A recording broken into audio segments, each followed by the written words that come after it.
വെനസ്വേലയെക്കുറിച്ചാണ്. America target ചെയ്തിരിക്കുന്ന ഒരു പ്രധാനപ്പെട്ട രാഷ്ട്രമായിട്ട് ഇപ്പോൾ വാർത്തയിലുള്ളത് വെനസ്വേലയാണ്. വെനസ്വേലയിൽ മൊത്തം ഈ മയക്കുമരുന്ന് കച്ചവടം നടക്കുന്നു, മൊത്തം ആഭ്യന്തരമായ പ്രശ്നങ്ങളാണെന്ന് പറഞ്ഞ് ഓൾറെഡി ഒരു നേവൽ ഓപ്പറേഷനൊക്കെ അമേരിക്ക സ്റ്റാർട്ട് ചെയ്ത് നമ്മൾ കണ്ടതാണ്.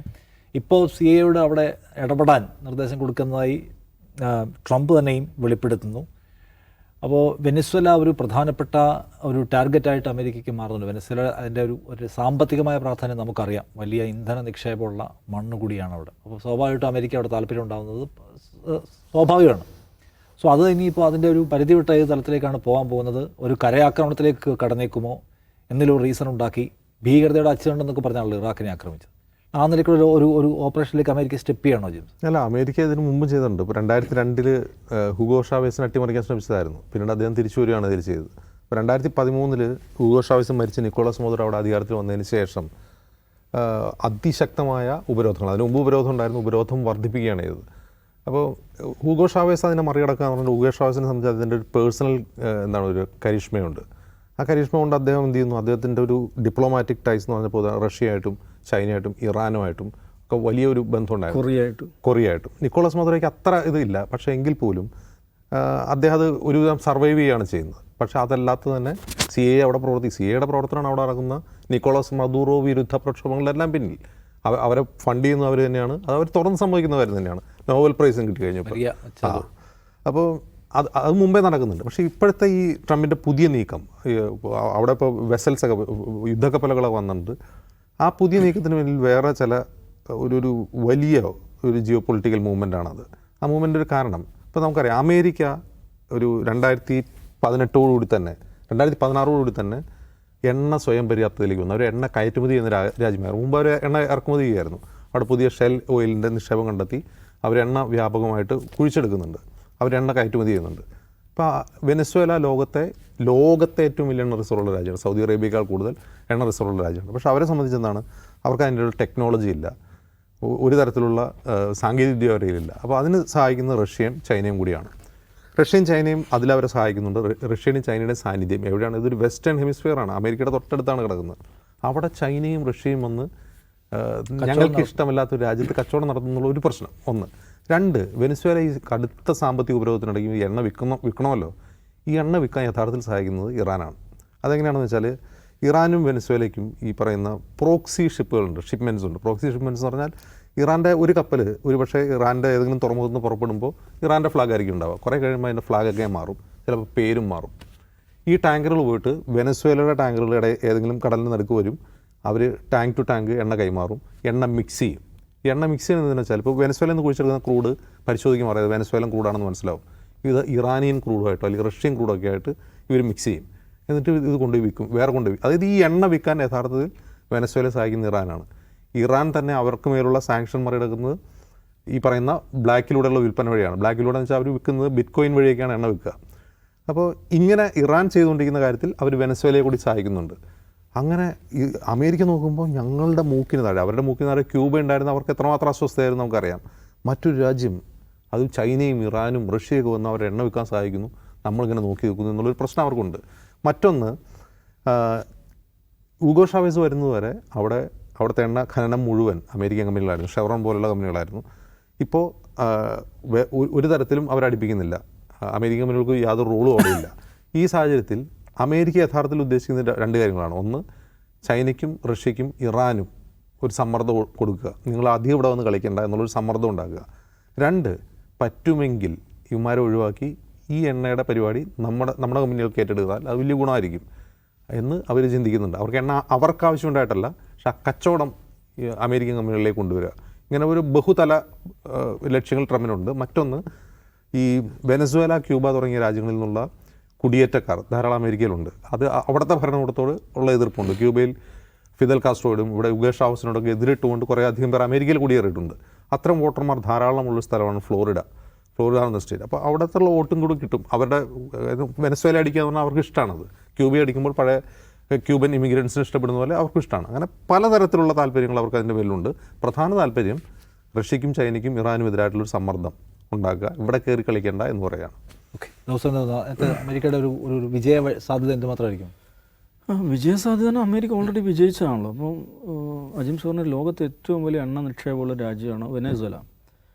പക്ഷേ അവിടെ പട്ടിണിയാണ് ശരിക്കും, പട്ടിണിയും പരിവട്ടമാണ് ആ രാജ്യം.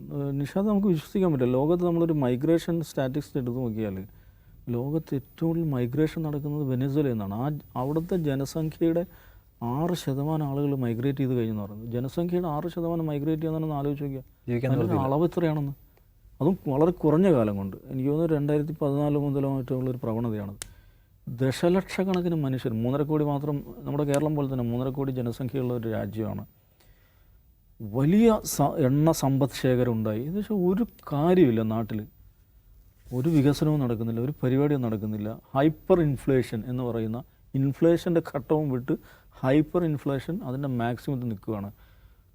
വണ്ടിയിൽ പൈസ കൊണ്ടുപോകണം മാർക്കറ്റ് പോകണമെങ്കിൽ, ഈ ഇൻഫ്ലേഷൻ കൂടിയത് കാരണം. അത്രയും ഭീകരമായൊരു അവസ്ഥയിലാണ് ആ രാജ്യം നിൽക്കുന്നത്. എന്ന് പറഞ്ഞാൽ ലോകത്ത് ഏറ്റവും സമ്പന്നമായി നിൽക്കാൻ പറ്റുമായിരുന്ന രാജ്യമാണത്. പക്ഷേ അവർ ഈ മട്ടിലാണ് പോകുന്നത്. അമേരിക്ക ഏർപ്പെടുത്തിയുള്ള കൊടിയ ഉപരോധം തന്നെയാണ് അതിൻ്റെ കാരണം. അത് ട്രിഗർ ചെയ്യുന്ന ഓഫ് കോഴ്സ് ഈ ഹ്യൂഗോ ഷാവേസ് നാഷണലൈസ് ചെയ്തു. ഈ ഓയിൽ ഇൻഡസ്ട്രി മൊത്തം അദ്ദേഹം നാഷണലൈസ് ചെയ്യുന്നു. ഈ പറഞ്ഞമാതിരി അമേരിക്കൻ കമ്പനികളൊക്കെ അവിടെ നിന്ന് പോകുന്നു. അന്ന് മുതൽ ഇവരെ പൂട്ടാൻ വേണ്ടിയുള്ള ശ്രമം നടക്കുകയാണ്. ഹ്യൂഗോ ഷാവേസ് വളരെ ധീരമായിട്ട്, ഹ്യൂഗോ ഷാവേസിന് വലിയ ജനപിന്തുണ ഉണ്ടായിരുന്നു, അതിനെ നേരിട്ടു. പക്ഷെ അദ്ദേഹം പൊടുന്നനെ മരിക്കുന്നു. ഇങ്ങേര് ഈ മഡൂറോ അധികാരത്തിൽ വരുന്നു. മഡൂറോ അധികാരത്തിൽ വരുന്നു. ശേഷം അന്ന് പിന്നെ പ്രസിഡന്റ് മരിച്ചതിന് ശേഷം അധികാരത്തിൽ വരികയാണ്. പക്ഷേ പിന്നെ നടന്ന തെരഞ്ഞെടുപ്പുകൾ അമേരിക്ക അംഗീകരിക്കുന്നില്ല. അതെന്താണ്, ഫ്രോഡാണ്, ആ തെരഞ്ഞെടുപ്പുകൾ ഫ്രോഡാണെന്നാണ് പറയുന്നത്. എന്ന് മാത്രമല്ല, ഇപ്പോൾ കഴിഞ്ഞ ദിവസം തുടർച്ചയായിട്ട് 2-3 ദിവസങ്ങളിൽ ട്രംപ് നടത്തിയുള്ള പത്രസമ്മേളനം ശ്രദ്ധിച്ചാൽ അദ്ദേഹം പറയുന്ന കുറേ കാര്യമുണ്ട്. They have emptied their prisons and brought to US എന്ന് പറയുന്നത്.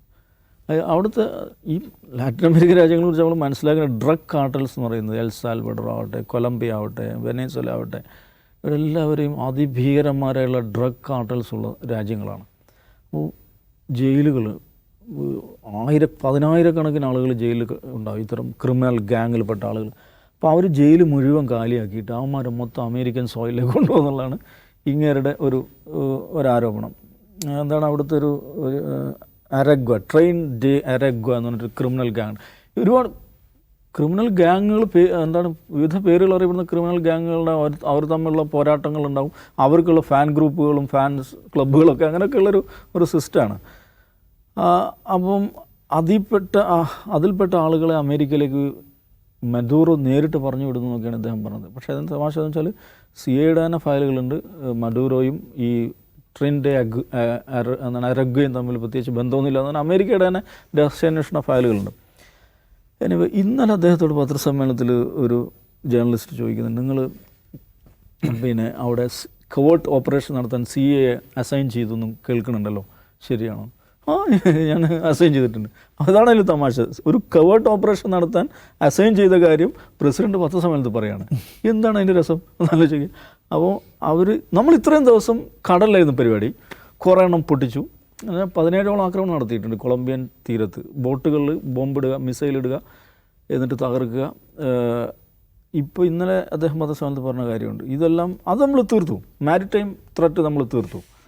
ഇപ്പോൾ മീൻപിടുത്തക്കാർ പോലും കടലിലേക്ക് വരാൻ ഭയക്കുകയാണ് എന്നൊക്കെ പറയുന്നുണ്ട്. ഇനി നമ്മൾ ലാൻഡിലെ പരിപാടി തുടങ്ങാൻ പോവുകയാണ് എന്ന് പറയും. CIA ഉപയോഗിച്ച് ഒരു കരയാക്രമണമൊക്കെ US മറീനുകൾ ഉപയോഗിച്ച് കരയാക്രമണം ഉണ്ടാകുമെന്ന് ചോദിച്ചാൽ ചിലപ്പോൾ ഉണ്ടാകുമായിരിക്കും. അതിനോട് വളരെ ശക്തമായ രീതിയിൽ തന്നെയാണ് അവിടെ നിന്നുള്ള പ്രതികരണം, മഡൂറോയുടെ പ്രതികരണം. പുള്ളി പറഞ്ഞു വെച്ചാൽ 1 മില്യൺ മിലീഷ്യ, ബൊളിവേറിയൻ മിലീഷ്യ ഞാൻ തയ്യാറാക്കി നിർത്തിയിട്ടുണ്ടെന്ന് പറയുന്നത്. ഈ ബൊളിവേറിയനിസം എന്ന് പറയുന്നൊരു സംഭവം ഉണ്ടല്ലോ, അത് ഈ ലാറ്റിൻ അമേരിക്കയിലെ വളരെ പ്രധാനപ്പെട്ട ലാറ്റിൻ അമേരിക്കൻ രാജ്യങ്ങളെ കണക്ട് ചെയ്യുന്ന ഒരു ഐഡിയ ആണ്. സിമോൺ ബൊളിവറുടെ ഒരു എന്താണ് ലെഫ്റ്റ് ലീനിങ് സോഷ്യലിസ്റ്റ് ഐഡിയ എന്ന് പറയുന്നത്. ഇദ്ദേഹത്തിൻ്റെ പാർട്ടിയാണ് സോഷ്യലിസ്റ്റ് പാർട്ടിയാണ്. കമ്മ്യൂണിസ്റ്റ് പാർട്ടി വേറെ ഉണ്ട് കേട്ടോ.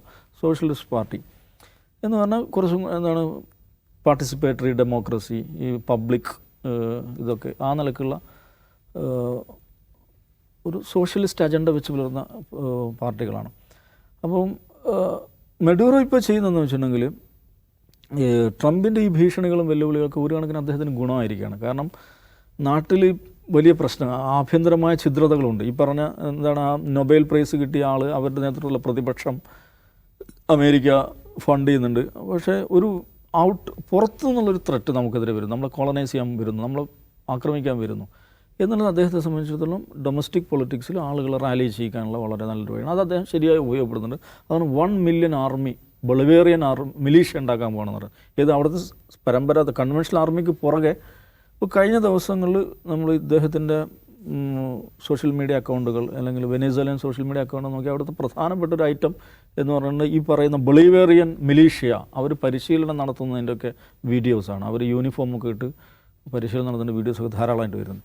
അപ്പോൾ ആ നിലക്ക് ജനങ്ങളെ ഉണർത്തുവാൻ, തനിക്ക് പുറകിൽ സംഘടിപ്പിക്കുവാനുള്ള ഒരു സന്ദർഭമായിട്ട് മദൂറോന് ഇത് മാറുന്നുണ്ട്. അപ്പോൾ അവിടെയുള്ള നിഷ്പക്ഷരായ രാഷ്ട്രീയ പ്രവർത്തകർ പറയുന്നൊരു കാര്യമുണ്ട്. നിക്കോളാസ് മദൂറോ ഓഫ് കോഴ്സ് അമേരിക്കയുടെ നിലപാടുകൾ വളരെ പ്രോബ്ലമാറ്റിക്കാണ്. പക്ഷേ ഈ മദൂറോ എന്ന് പറയുന്നത് ഭയങ്കര ഈ ഏകാധിപത്യ നിലപാടുകൾ സ്വീകരിക്കുന്ന, മനുഷ്യാവകാശ ലംഘനങ്ങൾ നടത്തുന്ന ഒരാളാണ്. അങ്ങേർക്ക് ഒരു ഇമ്മ്യൂണിറ്റി അല്ലെങ്കിൽ കൂടുതൽ കർക്കശമായ ഡൊമസ്റ്റിക് പോളിസികൾ നടപ്പിലാക്കാനുള്ള ഒരു അവസരം ലഭിക്കുകയാണ് ട്രംപിൻ്റെ ഈ പ്രസ്താവനകളിലൂടെ ഉണ്ടാകുന്നതാണ്. ഇതൊരു യുദ്ധത്തിലേക്ക് കടക്കുമെന്ന് ഞാൻ വിചാരിക്കുന്നില്ല. പക്ഷേ CIA അവിടെ വലിയ തോതിൽ ഇടപെടും. റെജീം ചേഞ്ച്, ഭരണമാറ്റം എന്നുള്ളത് അമേരിക്കയുടെ ദീർഘകാലത്തെ ആവശ്യമാണ്. അത് ചെറിയ രീതിയിലൊക്കെയുള്ള പിന്തുണ അവിടുന്ന് വെനസ്വേലയിൽ തന്നെ കിട്ടുകയും ചെയ്യും. പിന്നെ ജനങ്ങളെ സംബന്ധിച്ചിടത്തോളം ഇതിൻ്റെ എല്ലാം അപ്പുറം ദൈനംദിന ജീവിത പ്രശ്നം എന്ന് പറയുന്ന സംഗതിയുണ്ട്. അത് അമേരിക്ക തന്നെ ഉണ്ടാക്കിയതാണ്. അപ്പോൾ അതിനെല്ലാം മറികടന്ന് നിലനിൽക്കാൻ മാത്രം നിക്കോളാസ് മദുറോയ്ക്ക് സാധിക്കുക എന്നുള്ളതാണ് എനിക്ക് കാണേണ്ട കാര്യം. യുദ്ധത്തിനെതിരെ സംസാരിച്ച് യുദ്ധത്തിനെതിരെ ക്യാമ്പയിൻ നടത്തി വന്ന പ്രസിഡൻ്റാണ് അദ്ദേഹം. പക്ഷെ അദ്ദേഹം അങ്ങനെ ഒരു നേരിട്ട് യുദ്ധത്തിന് ഇറങ്ങും എന്ന് എനിക്ക് തോന്നുന്നില്ല.